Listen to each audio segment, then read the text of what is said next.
Keberanian tentara badge berwarna kuning menyita perhatian warganet. Bagaimana tidak, dalam sebuah video yang ramai beredar di media sosial Telegram pada Rabu 8 Maret 2023, memperlihatkan pejuang Brigade Serangan Gunung ke-10 Angkatan Bersenjata Ukraina menyerang parit pasukan Rusia dari jarak yang sangat dekat.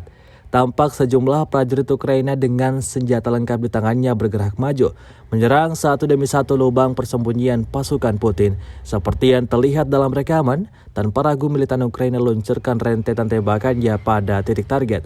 Hal tersebut membuat tentara Rusia kesulitan dalam membalas serangan itu.